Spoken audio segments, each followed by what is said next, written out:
Ketika pintu itu telah terbuka, maka kita akan melangkah bersama. Jadi sudah manunggal, sifat rasa, sifat dohir dan sifat batin sudah manunggal, sudah satu visi dan misi. Maka kita akan melangkah bersama. Di situ kita lihat bersinarlah hakikat, debu jadi permata, hina jadi mulia. Jadi ini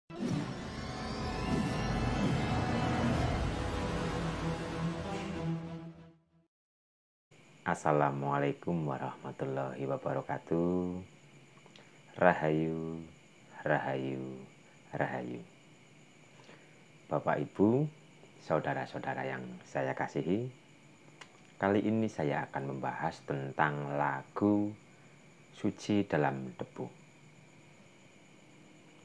Jadi lagu Suci Dalam Debu, lagunya Iklim yang berjudul Suci Dalam Debu. Dan lagunya seperti ini. Mergo ora apal nadane dadi tak waca lirike bae. Engkau bagai air yang jernih di dalam bekas yang berdebu. Yang dimaksud engkau bagai air yang jernih itu adalah ruh kita. Dan di dalam bekas yang berdebu itu adalah raga kita. Jadi ini adalah obrolan dalam diri, yaitu diri batin atau ruh dengan diri raga. Zohirnya, kotoran itu terlihat. Kesucian terlindung jua. Jadi biarkan kita terlihat mungkin hina, direndahkan, dicaci maki oleh orang-orang yang belum memahami tentang jati diri. Tapi kesucian terlindung jua. Jadi suci tetaplah suci, biarpun dipendam dalam tempat yang kotor, seperti intan permata. Intan permata tetaplah intan permata, biarpun intan permata itu ditanam dalam tanah, tapi intan permata tetaplah intan permata. Lanjut liriknya. Cinta bukan hanya di mata, cinta hadir di dalam jiwa. Cinta bukan hanya di mata, tapi cinta hadir di dalam jiwa, di dalam diri kita. Ketika kita mencintai sesuatu hanya dengan mata indrawi, mungkin kita mencintai pasangan kita karena hanya mengandalkan mata indrawi, maka kecinta itu lambat laun akan luntur. Oke, kita bisa mencintai mungkin seseorang yang kala itu terlihat sangat cantik atau tampan, tapi lambat laun kecantikan dan ketampanan itu akan luntur, akan keriput, akan menua. Jika kita hanya mencintai dengan mata, maka cinta itu akan luntur berjalannya waktu. Cinta hadir di dalam jiwa, tapi siapa saja yang mencintai dengan jiwanya, dengan batinnya, cinta itu akan langgeng. Karena yang kita cintai itu bukan sesuatu yang berwujud. Ketika kita mencintai sesuatu, lantas kita bisa menjelaskan, berarti itu bukan cinta. Contoh sederhana, ketika kita mencintai seseorang karena mungkin ketampanannya, berarti itu bukan cinta. Atau karena kecantikannya, berarti itu bukan cinta. Karena cinta itu tanpa sebab. Cinta itu hadir di dalam jiwa. Cinta itu misteri. Cinta itu bukan tentang zohir, bukan tentang materi, tapi cinta itu sangat misteri. Jika kita ditanya, kamu cinta kepada si A karena apanya? Ketika kita masih bisa menjawab, cinta karena wajahnya mungkin, cinta karena kebaikannya, cinta karena hartanya, cinta karena mungkin perilakunya dan sebagainya, atau cinta karena kecerdasannya dan sebagainya, maka sebenarnya itu bukanlah cinta. Karena cinta itu tanpa sebab. Cinta itu tanpa sebab. Tiba-tiba dalam rasa kita itu muncul benih-benih cinta sehingga kita mencintainya. Lantas lanjutnya, cinta hadir di dalam jiwa. Biarlah salah di mata mereka, biar perbedaan terlihat antara kita. Biarkan kita salah di mata mereka, biarkan. Biar perbedaan terlihat antara kita. Jadi biarkan kita mungkin dianggap salah, keliru dan sebagainya, agar itu membedakan antara hamba sejati dan hamba amatiran. Hamba sejati itu adalah ketika si hamba itu dicaci, dia tidak akan marah. Dan ketika hamba sejati itu disanjung, dia tidak akan merasa bangga. Karena hamba sejati tahu, hamba sejati itu paham akan jati dirinya. Ketika mungkin kita dicaci masih marah, kita disanjung masih merasa bangga, berarti itu masih hamba amatiran.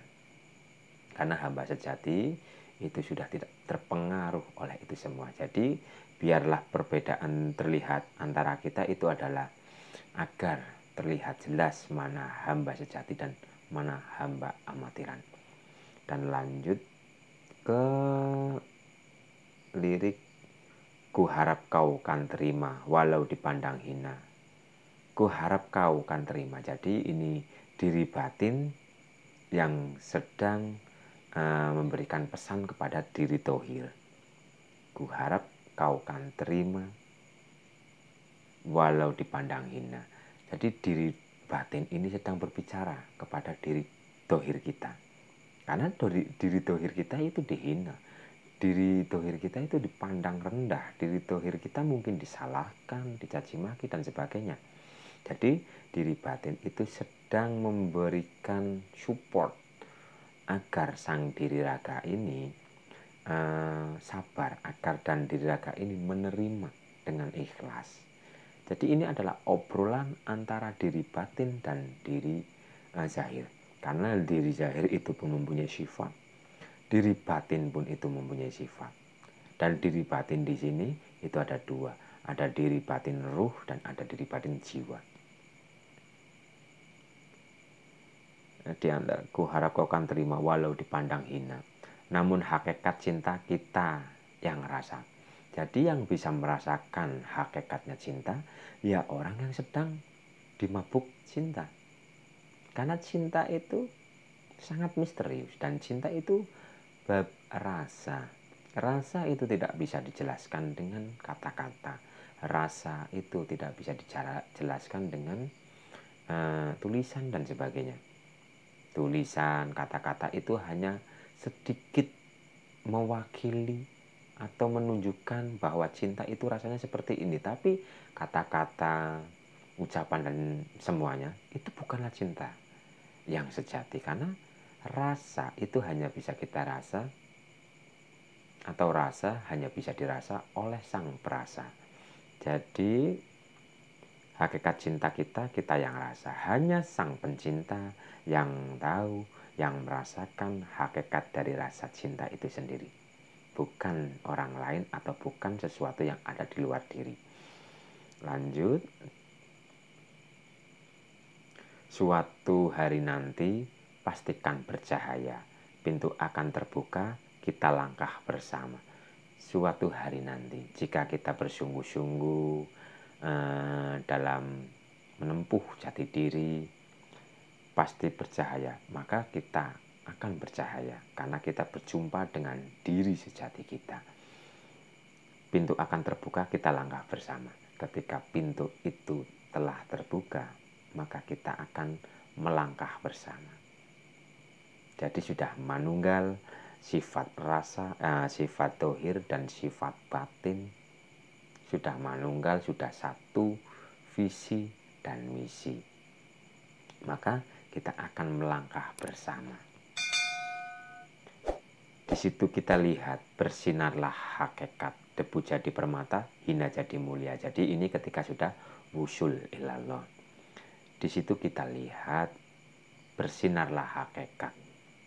Jadi ketika kita sudah wusul, maka pancaran energi dari dalam diri itu akan memancar keluar diri, sehingga diri kita itu terlihat bercahaya oleh mereka yang paham atau yang mengetahui bab tentang jati diri, atau mungkin oleh spiritual yang lain. Jika orang awam mungkin tidak bisa melihat cahaya kita. Orang awam itu hanya bisa melihat mungkin wajah kita yang berseri-seri dan sebagainya, hanya ciri-ciri dari wajah kita. Tapi orang-orang yang berspiritual atau yang diberi kelebihan itu akan melihat pancaran dalam diri kita ini. Terus dilanjut, bersinarlah hakikat. Debu jadi permata, hina jadi mulia. Yang dulunya ketika kita sedang berjalan pada jalan jati diri untuk berjumpa dengan diri sejati lan sejatining diri, kita selalu mungkin dihina, dipandang sebelah mata dan sebagainya. Lantas ketika kita sudah berjumpa dengan Sang Maha, debu jadi permata. Yang direndahkan akan menjadi mulia, hina jadi mulia. Jadi yang direndahkan, yang dihina, yang dibenci, yang dijauhi dan sebagainya, itu akan menjadi mulia, akan menjadi sangat berharga. Bukan khayalan yang aku berikan, tapi keyakinan yang nyata. Karena cinta lautan berapi, pasti akan kurenang jua. Bukan khayalan. Bukan khayalan, memang perjalanan jati diri itu seperti itu. Dalam proses pencarian jati diri, kita akan dipertemukan atau kita akan dihadapkan atau akan merasakan sesuatu yang membuat diri kita sesak, dada kita. Membuat dada kita sesak. Karena kita akan dicaci, akan dimaki, akan dijauhi, dipandang sebelah mata dan sebagainya. Karena perjalanan kita itu lain daripada yang lain. Yang lain mungkin hanya melakukan atau dengan kepahaman itu saja, tapi semakin kita naik dimensi dalam diri kita, maka pemahaman kita akan diberikan kepahaman yang baru, kepahaman yang secara umum itu dianggap aneh. Jadi terkadang ketika kebenaran disampaikan atau pengalaman jati diri disampaikan kepada orang awam, orang yang belum mengetahui tentang bab jati diri, maka kita akan dianggap aneh, akan dianggap ngelantur, akan dianggap menghayal. Karena mereka belum memasuki dalam dirinya. Umpama seperti ini. Burung yang ada di dalam sangkar, ketika burung dari lahir sampai besar itu selalu berada di dalam sangkar. Dan ada burung terbang dari luar sangkar menceritakan pemandangan yang burung di luar sangkar ini lihat ketika terbang lalang buana. Pengalaman-pengalaman itu diceritakan kepada kepada burung yang selalu ada di dalam sangkar. Secara otomatis burung yang ada di luar sangkar akan ditertawakan oleh burung yang ada di dalam sangkar. Karena burung yang ada di dalam sangkar dari kecil sampai besar itu hanya melihat pemandangan itu saja. Sedangkan burung yang ada di luar sangkar itu melihat pemandangan yang begitu luas, yang begitu indah. Sehingga ketika ini cerita kepada ini akan ditertawakan, akan dihujat dan sebagainya. Jadi kita harus bisa memaklumi, atau burung yang ada di luar sangkar ini harus bisa memaklumi burung yang ada di dalam sangkar. Karena burung di dalam sangkar itu tidak bisa melihat sesuai dengan apa yang pernah kita lihat. Dan itu akan mereka anggap, atau cerita-cerita itu akan mereka anggap khayalan. Bukan khayalan yang aku berikan, tapi keyakinan yang nyata. Karena cinta lautan berapi pasti akan kurenang jua. Karena cinta lautan berapi pasti akan kurenang jua. Jadi energi cinta itu sangat luar biasa. Karena cinta kita akan mempunyai power yang begitu dahsyat. Seperti orang tua kepada anaknya. Karena orang tua sangat cinta kepada anaknya. Orang tua bekerja siang malam, banting tulang dan sebagainya untuk menafkahi anak-anaknya, untuk membuat anaknya bahagia dan sebagainya. Seperti orang yang sedang berpacaran ketika malam minggu, biarpun hujan, ledek yang sangat menakutkan, tapi orang yang sedang kasmaran ini, yang sedang pacaran ini, mungkin siangnya sudah mengadakan perjanjian, entar malam minggu dan mari kita berjumpa. Jadi biarpun mungkin hujan, petir yang begitu mengerikan, tapi karena cinta sang lelaki ini mau berkorban mendatangi rumah sang wanita itu. Jadi energi cinta itu sangat dahsyat dan perlu diingat, cinta itu sebenarnya tidak butuh pengorbanan. Ketika kita mencintai seseorang dan kita merasa berkorban, berarti itu bukanlah cinta. Karena cinta itu tak pernah butuh pengorbanan.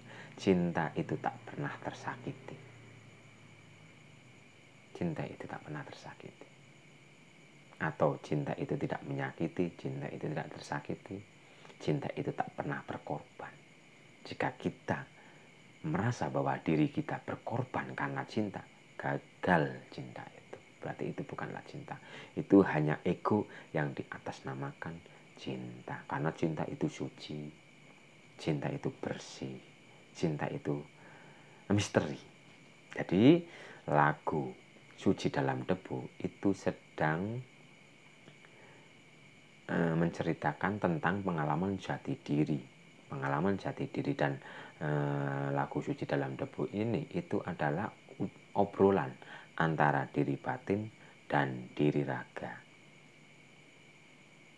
Diri batin kita itu bersih karena diri batin kita asalnya dari Tuhan kita, dan diri raga ini itu asalnya dari saripati tanah. Jadi yang dimaksud saripati tanah di sini itu adalah orang tua kita makan semua itu unsur dari tanah, seperti tumbuhan, seperti air, itu semua berasal dari dalam tanah atau di tanah. Sehingga tumbuhan itu menyerap saripati tanah. Air yang kita minum itu pun mengandung saripati tanah. Dan orang tua kita atau kita meminum atau memakannya, maka itu akan menjadi inti atau sari-sari yang akan diproses oleh tubuh raga kita ini, sehingga intisari tanah itu atau saripati tanah itu akan menjadi sel sperma, jika dalam laki-laki, dan dalam perempuan itu akan menjadi sel telur atau ovum. Dan itu kejadian diri raga.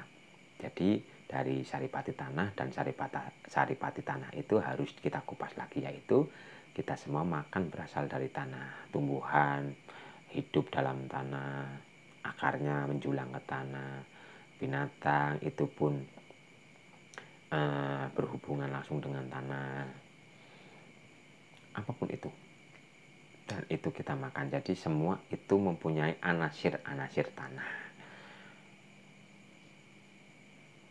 Nah, diri batin kita itu berasal dari Sang Maha, yaitu Sangkan Paraning Dumadi. Oleh karena itu, mari kita belajar bersama untuk mengenal diri kita agar kita kenal dengan Tuhan kita. Karena diri sejati kita itu adalah suci. Suci tetaplah suci, biarpun tertutupi oleh diri raga ini. Biarlah salah di mata mereka.